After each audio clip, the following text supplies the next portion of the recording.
Aside from the obvious struggles that come with having a missing loved one of the hardest aspects can be the constant fight to keep cases alive. After initial investigations, cold cases are often solved by new evidence, and sometimes this comes in the form of a witness or a tip. I am always inspired by how families keep their cases in the media, and as our world constantly changes and develops, it's important for campaigns to move with it. That's why I was particularly touched by the Missing People's Choir, who recently auditioned for Britain's Got Talent.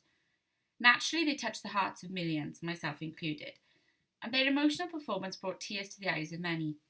The choir is made up of staff and volunteers for the Missing People charity, as well as the families of some of Britain's missing. If you haven't watched the audition, I suggest that you do. It's a really powerful and moving tribute. On the weekend, we will find out if they've made it through to the live semi-finals. I hope they do, and I'd love to see them go on to win because their cause is so important. So today's video is going to be slightly different because I'm going to be looking at the faces and the cases behind the Missing People's Choir. Originally a roadie for Welsh alternative rock band the Manic Street Preachers, Richie Edwards had a talent for writing beautiful songs and eventually became the band's fourth member. So prolific were his famous lyrics that many have named Edwards to be one of the best lyricists of his generation. Yet despite his incredible talent, Richie had long battled with severe bouts of depression and openly discussed this in a number of interviews. He admitted that he had self-harmed, and on one occasion he checked himself into the Priory in London, a famous rehab. On the 1st of February 1995, Richie Edwards disappeared, the same date he was due to fly to the US for a promotional tour. Over the 2 weeks leading up to his disappearance, Richie withdrew £200 a day, meaning that at the time he went missing, he had roughly £2,800. At the time he went missing, Richie had been staying at the Embassy Hotel in Bayswater, London. He picked up his wallet, car keys, passport and Prozac and checked out at 7 a.m. Over the coming days and weeks, several people reported seeing Richie at the Newport Passport Office and bus station. In one of these incidents, a fan actually reported speaking to Richie about a mutual friend and was therefore able to identify that it was him. On the 7th of February, a taxi driver from Newport claims that he picked up Richie from the King's Hotel and drove him around the South Wales valleys, including his hometown of Blackwood. The driver reported that Richie was putting on a Cockney accent, which was inconsistent, and often slipped back into a Welsh accent. He also asked the driver if he could lay down in the back seat. When they reached Blackwood station, Richie stated that it wasn't the right place and asked to be taken to Pontypool instead. Eventually, Richie got out at the Seven View service station and paid the £68 fare. A week later, on the 14th of February, Richie's Vauxhall Cavalier received a parking ticket at the Seven View station. 3 days later, the car was reported abandoned, and the police discovered that the car battery was flat and the car appeared to have been lived in. The station is close to Severn Bridge, a notorious suicide hotspot, and the police presumed that the owner of the car had taken their own life. His family do not support this theory. Since he went missing, there have been hundreds of sightings, but none have ever been proven, and the case remains unsolved. In November 2008, Richie Edwards was legally declared dead. His family said they did so for legal reasons and not because they genuinely believed he was dead. His family remain optimistic and hope that the case one day will be solved. There is a link in the description bar where you can find out more information about this case. Claudia Lawrence was born on the 27th of February 1974 and would have been 35 years old when she disappeared in March 2009. Claudia's case is one of the most famous unsolved cases in British history, and to this day it remains a mystery. At the time she went missing, Claudia was working at the University of York as a chef and lived in Melrose Gate, Hareworth. On the 18th of March 2008, Claudia attended her job as normal and then started a 2-mile walk home. She stopped to post a letter at this time and was caught doing so on CCTV. Shortly after this, she was seen by a colleague who stopped to give her a lift home. He dropped her at her home address at 3:10 p.m, but she left again shortly after.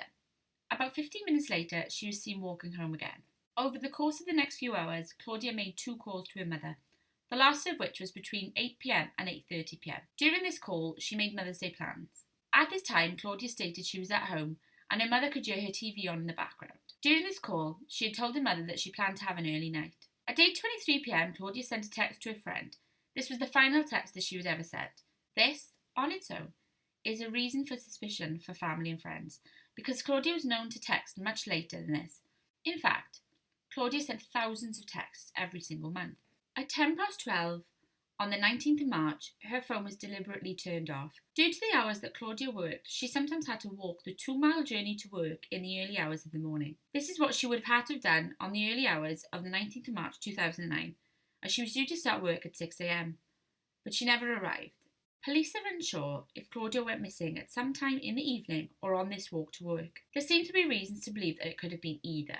3 days later, on Friday the 20th of March 2008, her father reported her missing. 6 weeks after Claudia disappeared, the police reclassified the case as a murder, and that is how it has been treated ever since. I have previously written a full blog post about this case. The links are in the description.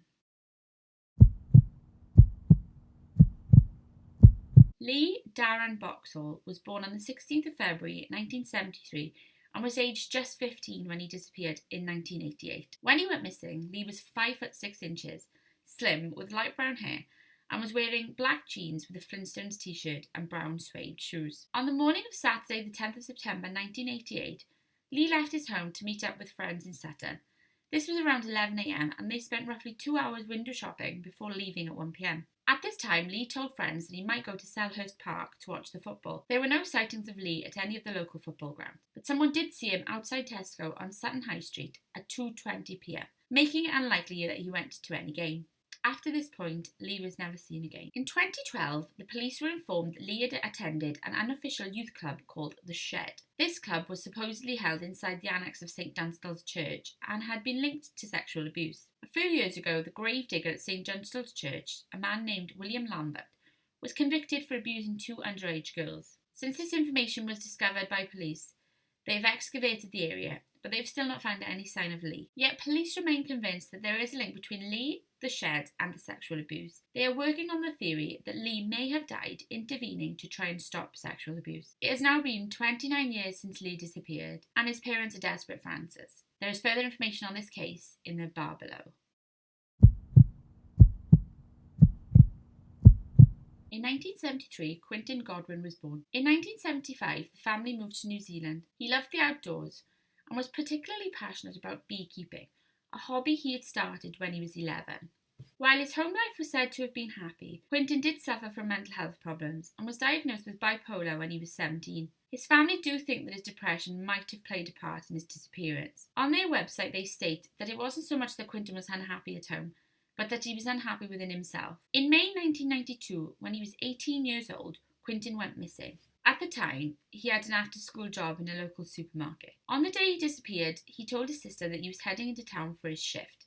This was the last time that he was seen. The next morning, Quintin's father discovered a note in his son's bedroom. At the time he disappeared, his mother Sarah was in the UK visiting her parents. In an interview with Get Surrey, his mother commented that you could read the note as a suicide note or just a deeply unhappy one. Since then, there have been several sightings and strange phone calls, but nothing has come of these. In February 2014, an inquest claimed that Quintin was dead, but couldn't give any further information, and this was despite there being no evidence. In November 2015, police were told a story about how Quintin died in 1992 and where it happened. This information was passed on to the family and investigated. However, there was no hard evidence and no charges were ever brought, and Quintin was never found. The family have stated that the police were fantastic and they do not blame them for this. In the article with Get Surrey, Sarah had the following message for her son. Let us know where you are and how you are. Just let us know how your life is really. And if you didn't want to get in touch, that's fine. But it would be fantastic to know you were around. It has now been 25 years since he walked out of his home and was never seen again. The parents hope that this year would finally be the year the case is solved. Charles Horvath Allen was born on the 24th of August 1968 and was a Canadian-born British national. In 1989, he was hiking and backpacking across Canada when he disappeared under suspicious circumstances. After visiting his father and godfather in Ontario, he arrived in Kelowna, British Columbia on the 3rd of May 1989. During this time, he had stayed at a number of hostels, a friend's home, and eventually the tiny tent town. On the 11th of May, he sent a fax to his mother discussing their plans to meet in Hong Kong in August for his 21st birthday. However, he never confirmed anything with her, and that is the point when she started to get worried. The last confirmed sighting of Charles was on the 26th of May when he cashed a cheque at a bank in Orchard Park. Over the next few weeks, his mother contacted the RCMP, the Royal Canadian Mounted Police, to ask them for help in locating her son, and on the 10th of August, he was reported missing. Police later found that he had left his belongings inside the tent at a tiny tent town, and this gave them cause for concern. Over the next few years, the police failed to find any significant leads, and Charles's mother repeatedly returned to the country. On one visit in 1992, his mother was sent a letter that stated that Charles had been killed after getting involved in a bar fight. This letter suggested that his body was in the Lake Okanagan. The lake was searched, but there was no sign of Charles. The Royal Canadian Mounted Police described this case as cold but open, and do believe that Charles met with foul play. In 2015, his mother made her final visit to the area, stating that her health was likely to prevent her from ever returning. You can play a part in helping to solve these cases by reading, liking, sharing, commenting, and supporting the choir as they move forward with Britain's Got Talent. Sometimes it can only take one person to see a face to solve a case, and who knows, maybe it'll take a video like this or their audition on Britain's Got Talent for that to happen. If you have any information on any of the cases discussed, you would urge to contact the relevant authorities immediately. Subscribe for more cases like this in the future.